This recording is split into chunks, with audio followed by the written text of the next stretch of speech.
बड़ोदरा के Reliance stadium BCA में खेला गया भारत और न्यूजीलैंड के बीच पहला वनडे मुकाबला क्रिकेट प्रेमियों के लिए किसी रोमांचक फिल्म से कम नहीं रहा। ये मैच न केवल रनों की बरसात के लिए जाना जाएगा, बल्कि मैदान पर खिलाड़ियों के बीच दिखे जबरदस्त संघर्ष और उतार चढ़ाव ने इसे लंबे समय तक याद रखे जाने वाला मुकाबला बना दिया।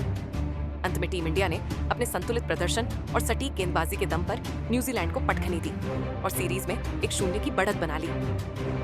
न्यूजीलैंड ने टॉस जीतकर बड़ोदरा की पिच पर पहले गेंदबाजी करने का फैसला किया, ये सोचकर कि शुरुआती नमी का फायदा उठाया जा सके। लेकिन भारतीय सलामी जोड़ी कप्तान शुभमन गिल और रोहित शर्मा ने इस फैसले को पूरी तरह गलत साबित कर दिया।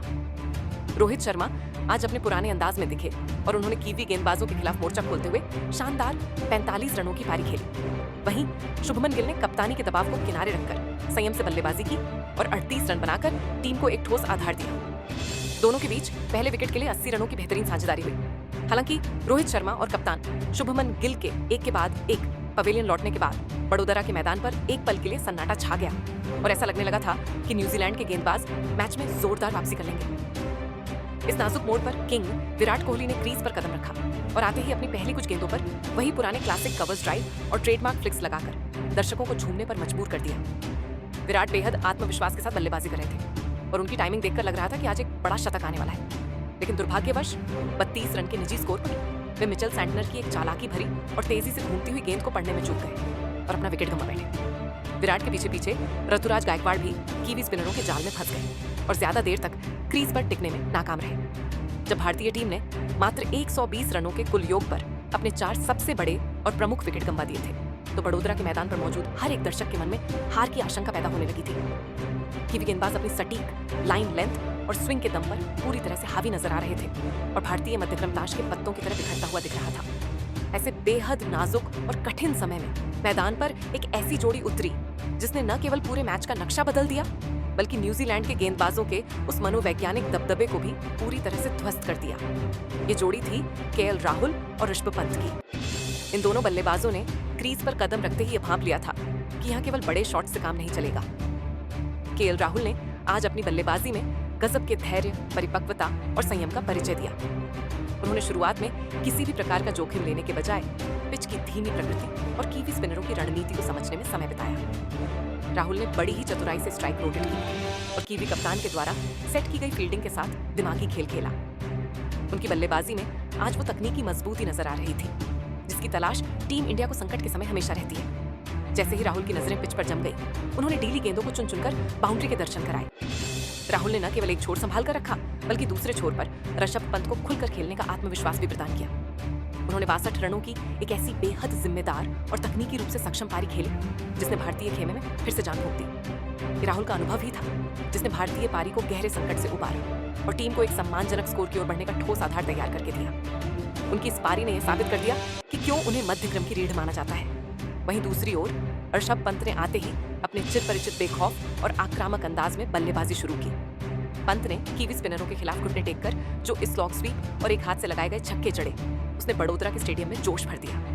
उन्होंने मैदान के चारों ओर शॉट्स की बौछार कर दी और मात्र कुछ ही गेंदों में 58 रन ठोककर न्यूजीलैंड की सारी रणनीतियों को तहस नहस कर दिया। राहुल के धैर्य और पंत की आक्रामकता के इस बेहतरीन मेल ने मध्यक्रम में नई जान फूंक दी और भारत को एक बार फिर ड्राइविंग सीट पर लाकर खड़ा कर दिया। इन दोनों की इस शतकीय साझेदारी ने ही यह सुनिश्चित किया कि टीम इंडिया एक विशाल स्कोर की ओर मजबूती से कदम बढ़ा सके। KL राहुल और ऋषभ पंत की शानदार साझेदारी के बाद जब ये दोनों बल्लेबाज आउट होकर पवेलियन लौटे, तो एक बार फिर जिम्मेदारी निचले मध्यक्रम के कंधों पर आ गई थी। जडेजा ने अपनी बेहतरीन ऑलराउंडर काबिलियत और सर जडेजा वाले अंदाज का प्रदर्शन करते हुए कीवी गेंदबाजों को जरा भी राहत नहीं लेने दी। उन्होंने मैदान के चारों ओर दौड़कर रन बटोरे और मौका मिलने पर कड़क बाउंड्री लगाकर तेजी से 44 रन जोड़ दिए, जिससे रन गति एक बार फिर 7वें आसमान पर पहुंच गई। दूसरी ओर सुंदर ने कीवी तेज गेंदबाजों की रफ्तार का फायदा उठाते हुए कुछ बेहद दर्शनीय और बड़े हिट्स लगाए, जिसने स्टेडियम में बैठे दर्शकों को झूमने पर मजबूर कर दिया। इन दोनों की तेज तर्रार बल्लेबाजी और सूझबूझ का ही नतीजा था कि टीम इंडिया का स्कोर बोर्ड 330 के पार पहुंच गया। निर्धारित 50 ओवरों की समाप्ति पर भारत ने 332 रनों का विशाल स्कोर खड़ा कर दिया। 333 रनों के विशाल और चुनौतीपूर्ण लक्ष्य का पीछा करने उतरी न्यूजीलैंड की टीम ने मैदान पर कदम रखते ही अपने इरादे साफ कर दिए थे। सलामी बल्लेबाज डेवन कॉनवे ने भारतीय तेज गेंदबाजों के खिलाफ मोर्चा खोलते हुए आक्रामक रुख अपनाया और मैदान के हर कोने में बाउंड्री बटोरकर कीवी टीम को एक बेहद तेज और धमाकेदार शुरुआत दिलाई। वडोदरा का स्टेडियम उस वक्त थोड़ा खामोश हो गया था क्योंकि कॉनवे की टाइमिंग और प्लेसमेंट भारतीय आक्रमण को बेअसर कर रही थी। लेकिन भारतीय कप्तान शुभमन गिल ने सूझबूझ दिखाई और गेंद मोहम्मद सिराज के हाथों में थमाई। सिराज ने अपनी आग उगलती रफ्तार और कातिलाना स्विंग से कॉनवे को चकमा दिया और एक सटीक इन स्विंगर पर उनका मिडिल स्टंप उखाड़कर उन्हें क्लीन बोल्ड कर दिया। इस एक विकेट ने कीवी टीम के खेमे में जबरदस्त हलचल मचा दी और भारतीय फैंस में जोश भर दिया। कॉनवे के जाने के बाद प्रसिद्ध कृष्णा ने मोर्चा संभाला और अपनी अतिरिक्त उछाल और सटीक लाइन लेंथ से कीवी मध्यक्रम के बल्लेबाजों को पूरी तरह से बांध कर रख दिया। प्रसिद्ध ने बल्लेबाजों को हाथ खोलने का जरा भी मौका नहीं दिया और 2 महत्वपूर्ण विकेट चटकाकर न्यूजीलैंड की बल्लेबाजी की कमर तोड़ दी। हालांकि इसके बाद केन विलियमसन और डेरिल मिचेल ने एक साझेदारी बुनने की कोशिश की और मैच को गहराई तक ले जाने लगे, जिससे एक समय न्यूजीलैंड की टीम काफी मजबूत स्थिति में नजर आने लगी थी। लेकिन मैच का सबसे बड़ा और निर्णायक टर्निंग पॉइंट तब आया जब कुलदीप यादव की जादुई फिरकी का जादू चलना शुरू हुआ। कुलदीप ने अपनी फ्लाइट और गुगली से कीवी बल्लेबाजों के मन में संदेह पैदा किया। उन्होंने एक ऐसी जादुई गेंद डाली जिस पर कीवी कप्तान पूरी तरह चकमा खा गए और पवेलियन की राह पकड़ने पर मजबूर हो गए। कुलदीप के साथ दूसरे छोर से रविंद्र जडेजा ने अपना शिकंजा कसा। इन दोनों की स्पिन जोड़ी ने न केवल विकेट छटकाए बल्कि रनों की गति पर भी ऐसी लगाम लगाई कि कीवी बल्लेबाज सिंगल लेने के लिए भी तरसते दिखे।